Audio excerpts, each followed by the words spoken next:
Oh, hi there. Chapter 4. Know Your Worth. Next to the house I grew up in was a vacant lot filled with waist-high weeds and wildflowers. As a teen, I sometimes went there to be alone and to settle my mind when things in the house felt too chaotic. This time, I went on my own special mission. I had a small pocket knife that my dad had given me as a stocking stuffer a few Christmases back when I was 12. Thinking little of it at the time, I put it in a bathroom drawer along with random nail polishes, ever-elusive hair ties, and other odds and ends. But over the last few months, I'd found a purpose for that knife, one that soon secretly consumed me. During my worst moments, I'd lock myself in the bathroom and use the knife to make shallow cuts in my skin. I knew cutting myself was wrong, but I felt desperate. Negative voices had been ringing in my head and telling me I was worthless, that there was no point to anything. Looking back now, I understand I was using the knife to create some kind of release for the overwhelming numbness and pain I felt inside. For similar reasons, I sometimes ate little to nothing for days, or binged and then purged. Cutting and extreme behaviors with food were the experimental coping strategies I had developed for dealing with the depression that had descended on me over the previous year like a bewildering fog.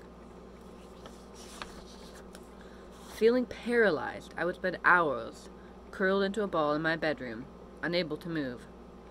Though I didn't understand it in the midst of the pain, after years of prayer, reflection, and counseling, I can now see some of the pressure points and wounds that contributed to my downward spiral.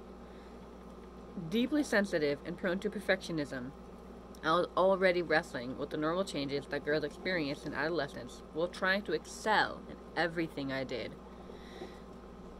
In many ways, I was high functioning, and I could hide much of the inner turmoil.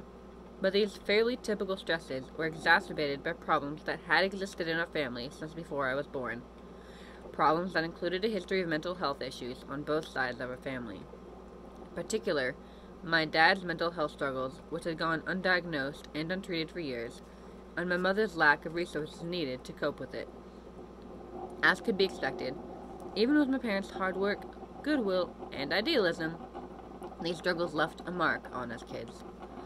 It also did not help that there was a growing trend among young teens to experiment with self-harm, and when I first heard about the concept of cutting, in pain and desperation, I began to experiment myself. When ideas of throwing myself off our upstairs balcony pushed their way into my mind, I told a close friend, who urged me to tell my parents about what I was experiencing and get help. I had come to the field that day to bury the knife. It was my own small way of making a fresh start. The beginning pursuit of healing I knew I desperately needed. Soon after that, I opened up to my parents about the secret binging and purging, the anger and pain that lingered inside of me, the self-loathing that weighed on me like a boulder. They had recently started going to counseling themselves for the first time in their lives, and they were eager for me to have the help I needed too. I started going to counseling, got on medication, and tried to leave the darkest moments behind in hopes of seeking something brighter. I had felt like dying, but I knew that death would not stop the pain. I knew that my life was not mine to take. Despite the psychological emptiness, deep in my soul I knew life was worth living and that there were oceans of meaning in my life. I just needed to learn how to live again. Viktor Frankl, the Holocaust survivor and psychiatrist who wrote the masterpiece Man Searching for Meaning, told the story of two men in a concentration camp. Both men were contemplating suicide, but Dr. Frankl was able to counsel them out of their despair. He did so by reminding the men that the inhuman conditions of the camp could not deprive them of one essential element: meaning. For one man, meaning came from remembering his son who lived safely in a foreign country. For the other man, meaning came from the hope he might yet have a promising future as a scientist. Frankl wrote, "A man who becomes conscious of the responsibility he bears towards the human being who affectionately waits for him, or to an unfinished work, will never be able to throw away his life.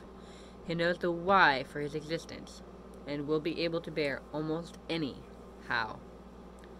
Although I did not know of Frankl's work at the time, part of what gave me the courage to bear that pocket knife was the meaning I was beginning to find in my pro-life work with live action. I was at a stage in my faith when I was struggling with doubts, but there was a cause stirring inside of me. Seeing the need in the world around me helped me take my eyes off my own pain. Even when I felt the most lifeless and hopeless, this cause gave my life purpose. If I believed life was precious, if I believed human beings had dignity, I had to extend those beliefs to my own person. I knew enough to ask myself, how can I care about other people's lives if I do not care for my own? I could not keep harming myself as I had been. Even when I didn't feel it or when I doubted it, I had to hope that God loved me and had a plan for my life. Many of us have a private struggle with our own self-worth. We wonder if we are loved. Many of us come from families that have a tremendous amount of beauty and good, but that also carry wounds. The struggles will manifest themselves differently for each person. Some of us may have a knife, something we do that harms us, a bad habit, a way we mistreat ourselves. Self-harm can take the form of an addiction to pornography, video games, shopping, or social media. Self-harm can also take the form of an obsessive comparison of ourselves to others, a habit of negative self-talk, or the repetition of behaviors that we know are not good for us, but we feel compelled to do anyway. Believing that our lives have meaning, as Viktor Frankl said, is a necessary first step out of that destructive place, but it is not sufficient. To resolve our struggle with worth, it is crucial that we understand what it means to be human and where our worth comes from. Human beings are not just components of a larger political structure. We're not just cogs in a wheel of an economy. We're not just subjects to be controlled by mass bureaucracies. All humans possess intrinsic human dignity. That dignity is not dependent on our qualities, on our virtue or lack thereof, on our failures, our successes, on what society thinks of us, or how the law treats us. Our dignity comes from our Creator, who made us in His image, who created us for eternal life with Him, which is the deepest desire of the human soul. Every human being is loved as a unique individual by a personal God, and we each have the freedom to love Him and others as well. What does that love mean? It means that God delights in our existence and wills good for us, even to the point of dying for us. The German philosopher Joseph Pieper wrote that true love affirms the loved one's very existence. It's good that you exist. It's good that you're in this world. Pieper went on to describe love as a mode of willing. 13th century philosopher and theologian Thomas Aquinas wrote, "To love is to will the good of the other." In other words, love is a choice, an act of the will, for the good of the other person. The ultimate expression of love, as Jesus Christ Himself said, is this: greater love has no one than this, to lay down one's life for one's friends. John 15:13. We cannot love our neighbor as ourselves if we do not first see ourselves as worth loving. Accepting that we are worthy of love is not selfishness, nor is it self-worship. It is preparation for the battle ahead.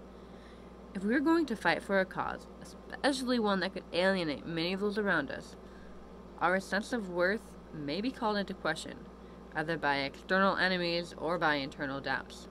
To push through, we have to learn to see ourselves the way God does, as creatures who are unconditionally loved by Him, and through baptism, as daughters and sons. We must consciously reject the lies about our worth that may come from our childhood, the world around us, or an inexplicable voice inside of us. Once we reject these lies, we replace them with His truth. To be human is to be precious in the eyes of God. Each of us is made in His image, loved by Him, and given the power to love. If our work to change the world is rooted in our belovedness, we can face any challenge, endure any persecution, and overcome any resistance. We can bring His love to others. For God so loved the world, John 3:16.